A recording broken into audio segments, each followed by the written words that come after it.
दोस्तों, अगर आपको मूवीज देखने का शौक है और आप मल्टीप्लेक्स में मूवीज देखना पसंद करते हैं तो आप पीवीआर सिनेमा के बारे में जरूर जानते होंगे। पीवीआर इस समय हमारे देश की सबसे बड़ी मल्टीप्लेक्स कड़ी है। आज से करीब 25 साल पहले भारत में मल्टीप्लेक्स की शुरुआत भी पीवीआर ने ही की थी। आपको जानकर हैरानी होगी कि आज के समय में भारत की 175 से ज्यादा अलग अलग जगहों पर पीवीआर की करीब 840 से ज्यादा स्क्रीन चल रही हैं। तो ऐसे में अब सवाल ये आता है कि एक मामूली से सिनेमा हॉल से शुरुआत करने वाला पीवीआर आखिर भारत की सबसे बड़ी मल्टीप्लेक्स चेन कैसे बनी, इसकी सफलता का राज क्या है और कौन सी बिजनेस स्ट्रेटजीज को फॉलो करके पीवीआर इस मुकाम तक पहुंच गया। आज की इस वीडियो में हम आपको पीवीआर की शुरुआत और इसकी सफलता के बारे में जानकारी देने वाले हैं। तो शुरू करते हैं आज की इस वीडियो को।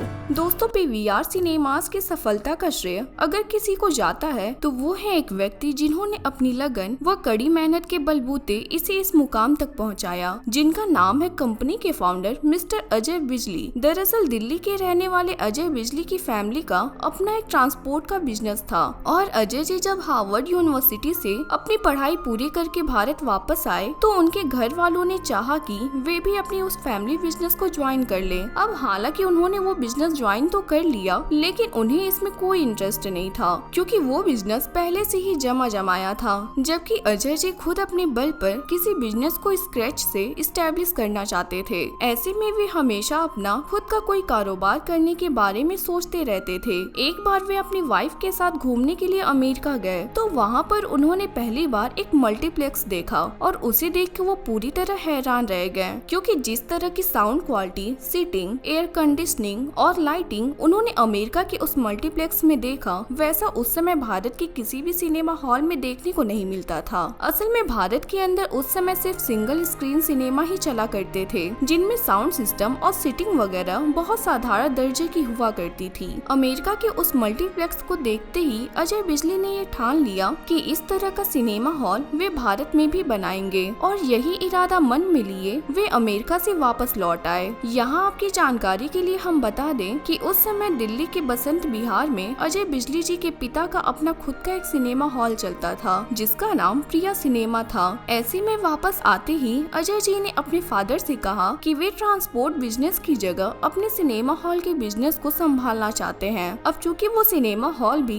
उनके फैमिली बिजनेस का ही एक हिस्सा था तो ऐसे में उनके पिता ने उनकी बात मानते हुए प्रिया सिनेमा की पूरी जिम्मेदारी उन्हें सौंप दी। ये जिम्मेदारी अपने हाथ में आते ही अजय जी ने तुरंत प्रिया सिनेमा को रेवोनेट करने का काम शुरू कर दिया और कुछ ही दिनों में उन्होंने उसकी स्क्रीन से लेकर लाइटिंग, सीटिंग और साउंड सिस्टम तक सब कुछ बदल दिया। इनफैक्ट ये भारत का पहला सिनेमा हॉल था जिसमें डॉल्बी साउंड सिस्टम लगाया गया था। अब जैसे ही ये सिनेमा हॉल पूरी तरह बनकर तैयार हुआ, इसके टिकट के लिए लंबी लंबी लाइनें लगना शुरू हो गयी क्योंकि जिस तरह का सिनेमा एक्सपीरियंस प्रिया सिनेमा लोगों को ऑफर कर रहा था वैसा उस समय भारत के अंदर लोगों को कहीं भी नहीं मिलता था। और इसी एक्सपीरियंस को फील करने के लिए सिर्फ दिल्ली ही नहीं बल्कि दूसरे शहरों के लोग भी प्रिया सिनेमा में फिल्म देखने के लिए पहुंचने लगे थे। प्रिया सिनेमा की इस सक्सेस को देखकर अजय बिजली जी का कॉन्फिडेंस बूस्ट हो गया और उन्होंने ये सोच लिया कि वे भारत में इसी तरह के शानदार सिनेमा हॉल्स और मल्टीप्लेक्सेस की एक चेन बनाएंगे। अब इस बिजनेस को बड़ा करने का सपना तो उन्होंने देख लिया था, लेकिन इसे हकीकत में बदलना बहुत ज्यादा मुश्किल था क्योंकि एक बने बनाए सिंगल स्क्रीन सिनेमा को रेनोवेट करने और स्क्रेच से एक बिल्कुल नया मल्टीप्लेक्स खड़ा करने में जमीन आसमान का अंतर था।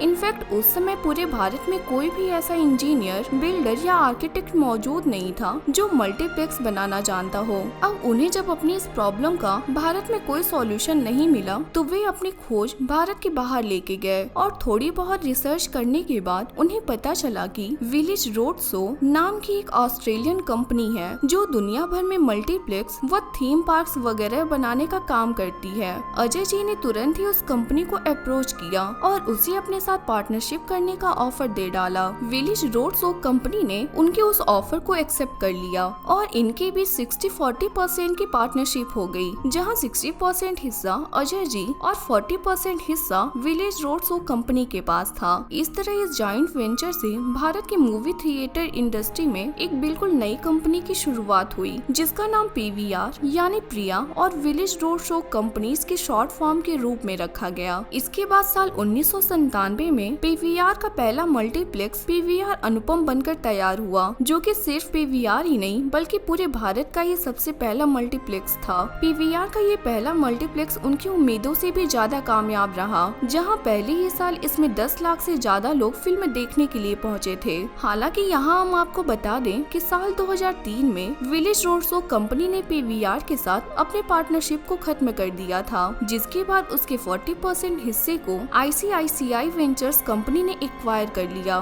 खैर, ये तो बात हुई पीवीआर सिनेमा की शुरुआत कैसे हुई थी और इस कंपनी को किस तरह से बनाया गया। हालांकि अब हम आगे जानेंगे उन सीक्रेट स्ट्रेटेजीज के बारे में जिनको फॉलो करके पीवीआर भारत का सबसे बड़ा मल्टीप्लेक्स बना। Number 1, diversification. दोस्तों, पीवीआर की सक्सेस का एक सबसे बड़ा रीजन ये है कि वो कभी भी सिर्फ एक तरह के बिजनेस मॉडल पर या कहें सिर्फ मूवी थिएटर से आने वाले रेवेन्यू पर डिपेंड नहीं रहा, बल्कि समय के साथ वो अपने बिजनेस को डाइवर्सिफाई करता रहा। आपको जानकर हैरानी होगी कि पीवीआर आज के समय में मूवी थिएटर्स के अलावा फिल्म प्रोडक्शन और फिल्म डिस्ट्रीब्यूशन का बिजनेस भी करता है। Number 2, expansion. दोस्तों, पीवीआर शुरू होते ही सक्सेसफुल तो होता गया था, लेकिन शुरुआत में उसे अपनी रीच और बिजनेस को बढ़ाने में बहुत समय लग रहा था, क्योंकि जीरो से एक पूरे मल्टीप्लेक्स को बिल्ड करने में बहुत वक्त खर्च हो जाता था। ऐसे में अजय बिजली ने अपने बिजनेस को तेजी से एक्सपेंड करने के लिए ये स्ट्रेटेजी बनाई कि वो नए मल्टीप्लेक्स बनाने की जगह पहले से बने बनाए एस्टेब्लिश सिनेमा चेन्स को एक्वायर करेंगे, और इसी स्ट्रेटेजी के तहत साल 2012 के दौरान उन्होंने 395 करोड़ की रकम में सिनेमैक्स नाम की एक कंपनी को परचेज कर लिया, जो कि उस समय की एक बहुत बड़ी सिनेमा चेन थी।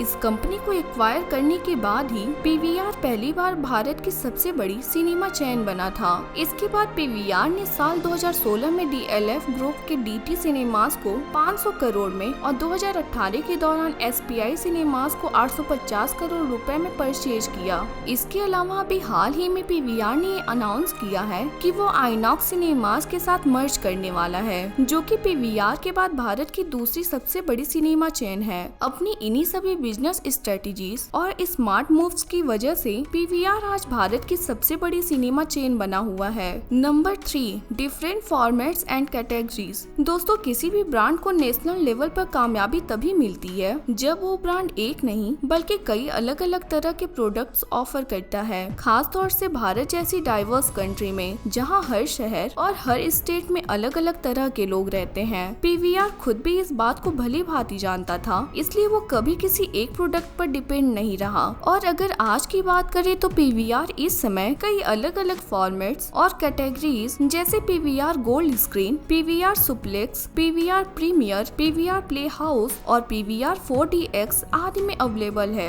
यानी लोगों के बजट, क्लास और कंफर्ट लेवल के हिसाब से पीवीआर में सभी तरह के ऑप्शंस मौजूद हैं।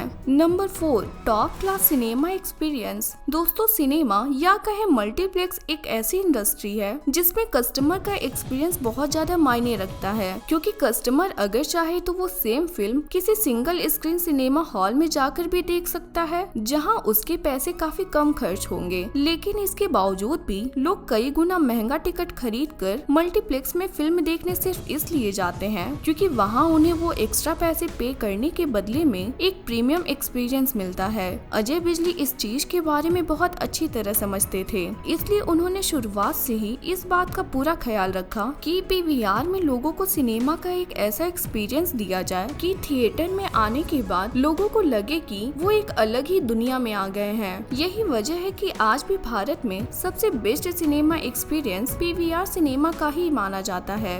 Number 5, locations. दोस्तों, मूवी थिएटर एक ऐसी बिजनेस इंडस्ट्री है जिसमें लोकेशन सबसे ज्यादा अहम होती है, और अजय बिजली इस बात को बहुत अच्छी तरह जानते थे। इसलिए उन्होंने शुरुआत से ही पीवीआर का हर एक मल्टीप्लेक्स सिर्फ बड़े शहरों की प्राइम लोकेशंस पर ही बनाया, ताकि मल्टीप्लेक्स में मूवीज देखने वाली ऑडियंस को सीधा सीधा टारगेट किया जा सके। हालांकि ऐसा करने के लिए उन्हें बहुत ज्यादा पैसे भी खर्च करना पड़ा, क्योंकि इन लोकेशंस पर जगह की कीमत काफी ज्यादा हाई होती है। लेकिन अल्टीमेटली उनका ऐसा करना कंपनी के लिए फायदेमंद ही साबित हुआ। बाकी दोस्तों, हमारी आज की वीडियो में बस इतना ही। आपके बहुमूल्य समय के लिए बहुत बहुत धन्यवाद।